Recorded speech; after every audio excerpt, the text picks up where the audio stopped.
मायापुर नाम का एक गांव था जहां छेनू और भूरा नाम के दो मित्र रहते थे। दोनों बचपन के मित्र थे और दोनों में ही घोर मित्रता थी। वो गांव हर तरह से सुखी और संपन्न था, लेकिन उस गांव में करोड़ीमल नाम का एक सुनार भी था जो बहुत ही लालची स्वभाव का था। करोड़ीमल की दुकान में एक रामू नाम का आदमी काम करता था। रामू तोतला था, लेकिन वो करोड़ीमल की हर बात पर हाँ में हाँ मिलाता और दिन भर उसकी चापलूसी करता। दोपहर का समय है। गांव के एक पेड़ के नीचे छेनू और भूरा बैठे होते हैं। तभी करोड़ीमल अपनी साइकिल पर रामू को बिठाकर वहां से गुजर रहा होता है। वो भूरा को देखकर साइकिल रोक लेता है। अरे वो भूरा अपनी अम्मा से बोल दे कि ब्याज चुकाने की तारीख निकल चुकी है। अगर ब्याज देने में और देरी करेगी तो गहने नहीं मिलेंगे। तमदा तब बोल दे घर पे, वरना अच्छा नहीं होगा। अभी तो हमारे थिद्दी को जानता नहीं है। ठीक है सेठ जी, जितना जल्दी हो सकेगा मैं आपका ब्याज चुका दूंगा। ये बोलकर करोड़ीमल अपनी साइकिल खींचता हुआ वहां से निकल जाता है। क्या यार, अब तो ये रास्ते में ही टोकने लगा। क्या करूं भाई, बाबूजी बीमार थे, उनके इलाज के लिए माँ ने अपने गहने गिरवी रखकर इससे उधार पैसे लिए थे। अब बाबूजी भी इस दुनिया में नहीं रहे, सारा बोझ अब माँ पे आ चुका है। मुझे समझ नहीं आ रहा कि अब मैं क्या करूं, कैसे कर चुका हूं। तू ही कोई काम बता दे। भाई मेरी भी हालत तेरी जैसी ही है। पिताजी की कमर टूट गई है खेती करते करते, और मेरी कमाने की उम्र है और मुझे कोई काम नहीं मिल रहा है। भाई एक काम करते हैं, दोनों मिलके एक दुकान खोल लेते हैं। भाई दुकान के लिए पैसा चाहिए होता है जो अभी हमारे पास नहीं है। तभी वहां से लक्ष्मी बाबा गुजर रहे होते हैं। लक्ष्मी बाबा देख नहीं सकते थे, वो अंधे थे। उनकी कुटिया गांव से बाहर थी, पर वो भिक्षा मांगने गांव में आते रहते थे। तभी उनका पैर फिसलता है और वो गिर जाते हैं। ये देखकर छेनू और भूरा जल्दी से बाबा के पास आते हैं और उनको उठाते हैं। आप ठीक तो हो? बेटा मैं बिल्कुल ठीक हूँ, मुझे क्या होगा? आइए चलिए, हम आपको आपकी कुटिया तक छोड़ कर आते हैं। ठीक है बेटा, ले चलो। छेनू और भूरा बाबा जी को उनकी कुटिया में ले जाते हैं और छेनू लक्ष्मी बाबा के लिए पानी लेकर आता है और भूरा आग जलाकर रोशनी करता है। धन्यवाद बेटा, तुमने आज मेरी इतनी सेवा की है। वैसे मैं देख तो नहीं सकता, पर इस समय लग रहा है कि तुम दोनों काफी परेशान हो। पैसों को लेकर थोड़ी दिक्कत है। अच्छा चलो, आज मैं तुमको एक राज की बात बताता हूँ, बस तुम विश्वास करना और किसी को मत बताना। क्या बाबा? लक्ष्मी बाबा, ये बीच जंगल में एक पीपल का पेड़ है, वहाँ रोज रात के 12 बजे से 3 बजे के बीच उस पेड़ से होकर एक स्वर्ग का दरवाजा खुलता है। भूरा और छेनू चौंक कर पूछते हैं, स्वर्ग का दरवाजा? हाँ, और उस दरवाजे में से 3 बौने बाहर निकलकर जंगल में खेलने आते हैं। उन तीनों को पेड़ा खाना बहुत पसंद है। अगर तुम उनको ढूंढ लो और उन्हें कुछ पेड़े खिलाओ तो वो खुश होकर तुमको 2 सोने के सिक्के दे देंगे, लेकिन उनके आगे लालच मत करना। अगर वो 2 सिक्के दें तो 2 सिक्के लेकर ही वापस आ जाना। क्या बाबा, आपने हमें छोटा बच्चा समझा है? तुमको ये मजाक लग रहा है? ये अंधी आंखें इस बात का सबूत है। मैंने देखा है उन्हें। सुनो मैं बताता हूँ। बहुत साल पहले जब मेरी आंखें बिल्कुल ठीक हुआ करती थी, एक रात में इस जंगल के रास्ते से गुजर रहा था।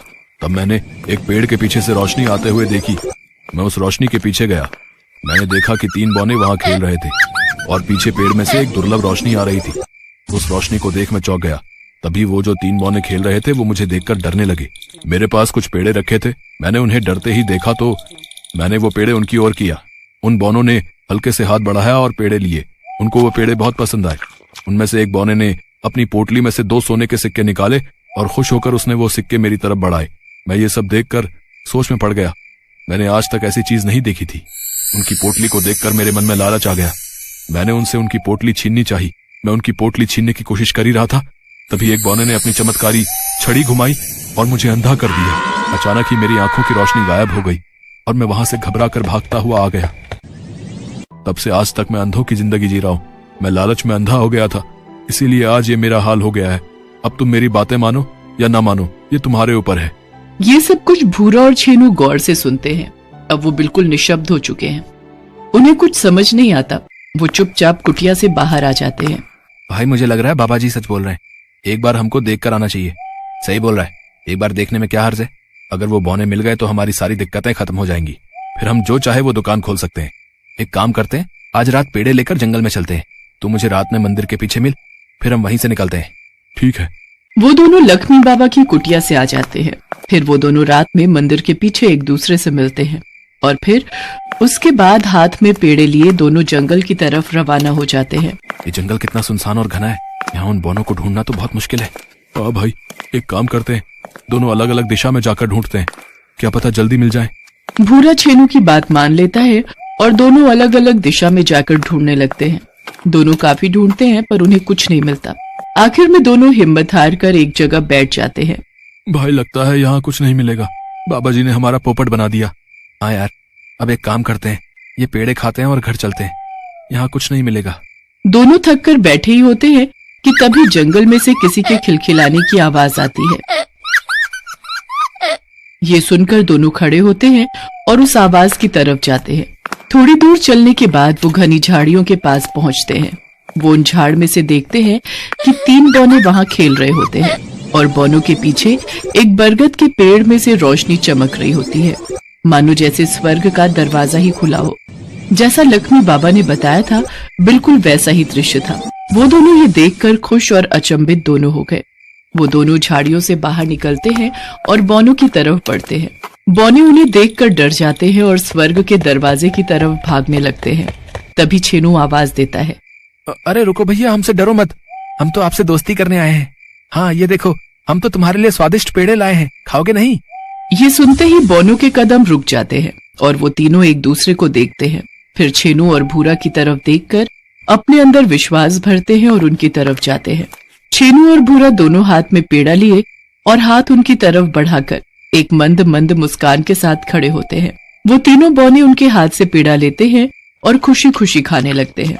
उन्हें खाता देख छेना भूरा भी खुश हो जाते हैं। तभी उनमें से एक बौना खुश होकर अपनी पोटली में से 2 सोने के सिक्के निकालकर उन्हें दे देता है। सिक्का जैसे ही छेनू के हाथ आता है, दोनों की खुशी का ठिकाना नहीं रहता। वे दोनों जंगल से सोने का सिक्का और चेहरे पर मुस्कान लिए गांव लौट आते हैं। क्या सेठ जी, क्या हाल है आपके? क्यों रे भूरा, ब्याज के पैसे लाया? अरे सेठ जी, ब्याज छोड़ो, आज पूरा कर्ज ही चुका दूंगा मैं। अरे वाह भूरे, तेरी तो लॉटरी लग गई क्या है? तुम वो सब छोड़ो, ये पकड़ो। अरे ये सोने के सिक्के कहाँ से लाया तू? इससे आपको क्या मतलब? आपके पैसे तो मिल रहे हैं ना। अब जल्दी से मेरी माँ के गहने और जो पैसे बचे इस सिक्के के बदले में वो हमें दे दो। आम खाओ, गुठली मत गिनो। तेरी बात भी ठीक है, मुझे क्या मतलब? करोड़ी मल को तो बस धन से मतलब है। रुक जा बेटा, अभी तेरा हिसाब करता हूँ। अरे ओ रामू, भूरा की माँ के गहने लेकर आ। करोड़ीमल सोने के सिक्कों के बदले भूरा को उसकी माँ के गहने और पैसे दे देता है। फिर भूरा और छेनू वहाँ से खुशी खुशी चले जाते हैं, पर करोड़ीमल उनको थोड़ी शक भरी नजरों से देखता है। छेनू और भूरा रोज यही करते। वो जंगल में जाते और बौनों को पेड़ा खिलाकर उनसे सोने के सिक्के लाते और अपनी जिंदगी आराम से बसर करते। पर करोड़ीमल से उनकी खुशी देखी नहीं जा रही थी। रामू, ये छेनू और भूरा रोज कहाँ से 2 सोने के सिक्के लाते हैं? समझ नहीं आता, कुछ तो गड़बड़ है। हाँ मालिक, कहीं से तो लाते हैं, मुझे भी इन पर शक होता है और मैंने इन्हें लो लात को दंगल की तरफ जाते हुए देखा है। अच्छा, तो इसका मतलब इन्हें जंगल में कोई खजाना मिल गया है। आज रात को हम इनका पीछा करेंगे और देखेंगे ये कहाँ जाते हैं। रोज रात की तरह छेनू और भूरा जंगल की तरफ पेड़े लेकर निकलते हैं और करोड़ीमल और उसका तोतला नौकर रामू चोरी छुपे दोनों का पीछा करने लगते हैं और वो पीछा करते करते जंगल में जा पहुंचते हैं, जहां रोजाना की तरह वो बौने छेनू और भूरा को मिलते हैं और वो उनको पेड़ा खिलाते हैं और उसके बदले बौने अपनी पोटली में से 2 सोने के सिक्के निकालकर उन्हें देते हैं। ये सब करोड़ीमल और रामू झाड़ियों में छुपकर देखते हैं और करोड़ीमल सब कुछ समझ जाता है कि कहां से रोजाना छेनू और भूरा के पास 2 सोने के सिक्के आते हैं। आज हमारा इस धरती पर आखिरी दिन है, आज के बाद ये स्वर्ग का दरवाजा नहीं खुलेगा, तो आज तुम चाहो तो हमसे और सोने के सिक्के ले सकते हो। नहीं नहीं, हमको ज्यादा कुछ नहीं चाहिए, हमारे पास जितना है काफी है। इसके लिए धन्यवाद आप लोगों का। छेनू और भूरा का साफ दिल देखकर बौने खुश हो जाते हैं और वो अपनी जादू की पोटली उनको देते हैं। तुम दोनों की ईमानदारी देखकर हम बहुत खुश हुए। ये लो पोटली, तुम लोग रख लो, ये हमारी तरफ से तोहफा है। ये जादुई पोटली है, तुमको जब भी सिक्कों की जरूरत पड़ेगी तुम इसमें से सोने के सिक्के निकाल सकते हो। भूरा और छेनू वो पोटली खुशी खुशी लेकर वहाँ से चले जाते हैं। मालिक, भूरा और छेनू वहाँ थले हैं, तलिए उनका पीता तले। अरे बेवकूफ, उनके पास जाके कुछ नहीं मिलेगा। असली खजाना तो इन बौनों के पास है। सोच, इनके पास अगर इतना सोना है तो जहां से ये आए होंगे वहां कितना सोना होगा। इनके पीछे चलते हैं, मैं इनके यहाँ से सारा सोना उठा लाऊंगा और दुनिया का सबसे अमीर आदमी बन जाऊंगा। हाँ मालिक, तलिए तलिए इनके पीछे चलते हैं। फिर करोड़ीमल और रामू बौने के पीछे पीछे छुप कर जाने लगते हैं और उनके साथ स्वर्ग के दरवाजे में घुस जाते हैं। दरवाजे में घुसने के बाद वो एक अलग दुनिया में पहुंच जाते हैं, जहां वो देखते हैं कि सोने के बड़े बड़े महल, चांदी के पेड़, कंकड़ की तरह सड़क पर हीरे गिरे हुए थे। दूध की नदियां बह रही थीं और हर जगह सोना। ये सब देखकर दोनों की आंखें फटी की फटी रह जाती हैं। उन्होंने जिंदगी में ऐसा दृश्य नहीं देखा था। वो ये सब देख ही रहे होते हैं, तभी पीछे दरवाजे से एक आवाज आती है। ये दरवाजा हमेशा के लिए अब बंद होने जा रहा है। और ये सुनते ही करोड़ीमल और रामू घबरा जाते हैं और दरवाजे की तरफ भागते हैं, लेकिन तब तक बहुत देर हो चुकी थी। वो दरवाजा बंद हो गया था। अब वो दोनों उसी दुनिया में हमेशा के लिए फंसे रह गए और बाहर दुनिया में भूरा और छीनू खुशहाल जिंदगी बिताने लगे। इस कहानी से हमें सीख मिलती है कि हमें कभी ना तो किसी की नकल करनी चाहिए और ना ही लालच करना चाहिए। नारायण नारायण, पूरा स्वर्गलोक दीपक की रोशनी से जगमगा रहा है। कितना सुंदर वातावरण है। प्रणाम देवी लक्ष्मी। प्रणाम देवर्षि नारद। भगवान गणेश, भगवान कुबेर सहित सभी देवी देवता आज दीपावली का त्योहार मना रहे हैं। मेरा तो मन ये सब देखकर अति उत्साहित है। देवी लक्ष्मी, ये देखिए पृथ्वीवासी कितने ढेरों मिष्ठान आपको भोग लगा रहे हैं। हाँ देवी लक्ष्मी, आपको जो भी भक्त भोग लगा रहा है वो प्रसाद और मिष्ठान सीधा स्वर्ग में पहुंच रहा है। मिष्ठान बहुत ही स्वादिष्ट है। सचमुच यह दिवाली का त्योहार तो बहुत ही सुंदर है, निराला है। स्वर्ग में चारों ओर दीपावली के त्योहार की धूम मची थी। पूरा स्वर्ग दीपमालाओं से सजा हुआ था। देवी लक्ष्मी, भगवान गणेश, भगवान कार्तिकेय, शिव पार्वती, भगवान कुबेर, देवी दुर्गा, देवी सरस्वती, प्रभु श्री राम, देवी सीता, लक्ष्मण तथा हनुमान सहित ब्रह्मा, विष्णु, महेश सभी देवी देवता दीपावली के त्योहार का आनंद ले रहे थे। देवी लक्ष्मी पृथ्वी लोक पर जाने लगी। आप सब देवी देवता दिवाली के त्योहार का आनंद लीजिए, तब तक मैं भगवान गणेश और भगवान कुबेर के साथ पृथ्वीवासियों को दर्शन देकर आती हूँ। पृथ्वी लोक तो देखने में बहुत ही सुंदर लग रहा है। दीपमालाओं की रोशनी पूरे पृथ्वी लोक पर जगमगा रही है। देवी लक्ष्मी, भगवान गणेश, भगवान कुबेर आज पृथ्वीवासियों को धन, समृद्धि और वैभव से परिपूर्ण करने जा रहे हैं। अब देखना यह है कि किसके भाग्य में ये मीठा फल ग्रहण करना लिखा है और कौन इस परीक्षा में सफल होता है। इसके पश्चात देवी लक्ष्मी, भगवान गणेश और भगवान कुबेर तीनों पृथ्वी लोक के भ्रमण के लिए और भक्तों को दर्शन देने के लिए चल पड़े। भगवान गणेश, भगवान कुबेर, हम तीनों अब रूप बदल लेते हैं ताकि हम अपने भक्तों की परीक्षा ले सकें। जो आज्ञा देवी लक्ष्मी। पर आखिर हम कहाँ जाने वाले हैं देवी लक्ष्मी? जो भक्त हमारा प्रेम और सच्चे हृदय से स्वागत करेगा, हम उसी के घर जाएंगे और उसी का उद्धार करेंगे। और वे तीनों रूप बदलकर साधारण मनुष्य की भांति शहर में भ्रमण करने लगे। हर घर में रौनक थी, सब तरफ खुशहाली और उल्लास था। धन वैभव से परिपूर्ण लोग दीपावली के त्योहार का आनंद ले रहे थे। एक घर में देवी लक्ष्मी का पूजन हो रहा था। आरती की आवाज देवी लक्ष्मी के कानों में पड़ी। ढेरों पकवान पूजा में रखे हुए थे। देवी लक्ष्मी ने उस घर का द्वार खटखटाया। सुनो जी, ये गुलाब जामुन, रसगुल्ले, बर्फी, पेड़ा देवी लक्ष्मी को भोग लगाओ ताकि वो खुश होकर हमें खूब धनवान करें और रात को हमारे घर आए। कहते हैं उन्हें अच्छे से खुश करो, उन्हें भोग आदि लगाओ तो वो दिवाली की रात को हमारे घर जरूर आती हैं।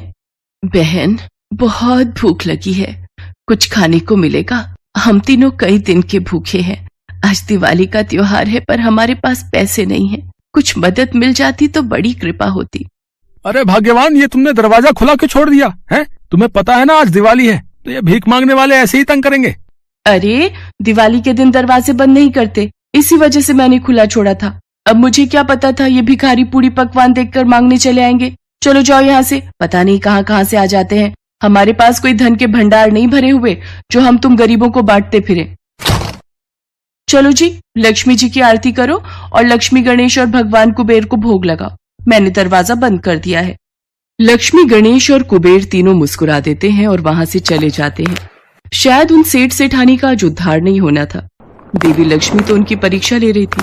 कहते हैं गरीबों की मदद करने वाला भगवान को प्रिय होता है। भगवान किस रूप में आ जाए किसी को नहीं पता।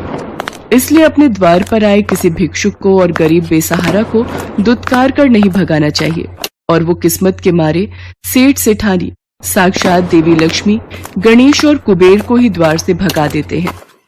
इसके पश्चात वे तीनों भ्रमण करते हुए चल रहे थे। अचानक उन तीनों की नजर रोते हुए दो छोटे बच्चों पर पड़ी।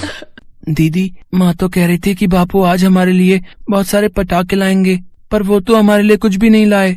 राजू भैया, बापू को बुखार है ना, इसलिए वो मजदूरी करने नहीं गए। माँ के पास पैसे नहीं है। तू रो मत, वो देख सामने सब लोग पटाखे और फुलझड़ी जला रहे। तू यहाँ बैठ कर देख, अच्छा लग रहा है ना?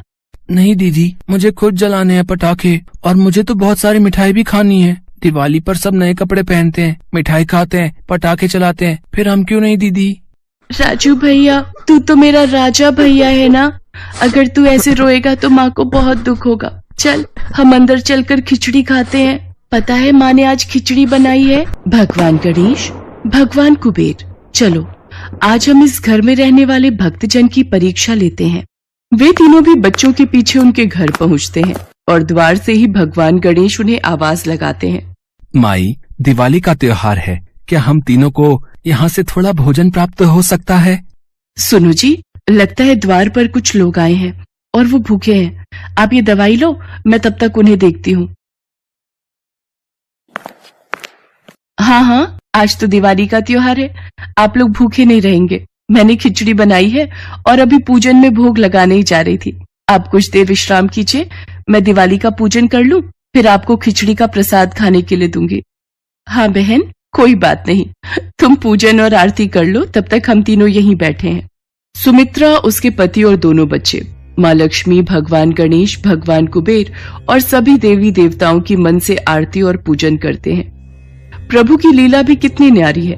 आज साक्षात तीनों देवी देवता उस पूजन में वहां बैठे हुए थे। उसके पश्चात सुमित्रा खिचड़ी का भोग लगाकर उन तीनों को खाने के लिए खिचड़ी देती है। क्षमा करना अतिथि देव, आज प्रसाद में सिर्फ खिचड़ी ही भोग लगा पाई। क्या करूं, मेरे पति की तबीयत कुछ दिनों से ठीक नहीं है, इसलिए वो मजदूरी पर नहीं जा सके। मैं तो दिवाली पूजन में देवी देवताओं को लड्डू मिष्ठान का भोग भी नहीं लगा सकी। सुमित्रा की आंखें आंसुओं से भर जाती हैं।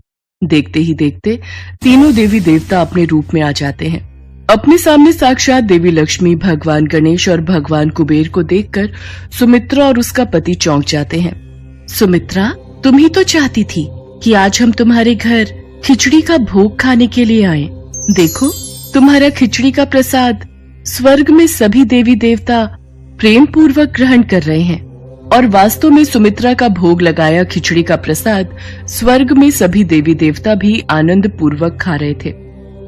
सुमित्रा, तुमने प्रेम पूर्वक हम तीनों का स्वागत किया है, इसलिए हम तुम्हारे घर से ऐसे नहीं लौटेंगे। उसी पल तीनों देवी देवताओं ने अपने हाथ आगे किए और उनके हाथों में से सोने के सिक्के गिरने प्रारंभ हो गए। देखते ही देखते सुमित्रा की झोली सोने के सिक्कों से भर गई। धन के भंडार भरने वाली देवी लक्ष्मी, रिद्धि सिद्धि के दाता, वैभव देने वाले गणेश और धन समृद्धि देने वाले कुबेर आज उस गरीब की कुटिया में खड़े थे। सुमित्रा की खुशी का ठिकाना नहीं रहता। अब उसके पास सब कुछ था। उसके परिवार की दिवाली खुशियों में बदल गई थी। स्वर्ग लोक के देवी देवता भी आज उन देवी देवताओं पर फूल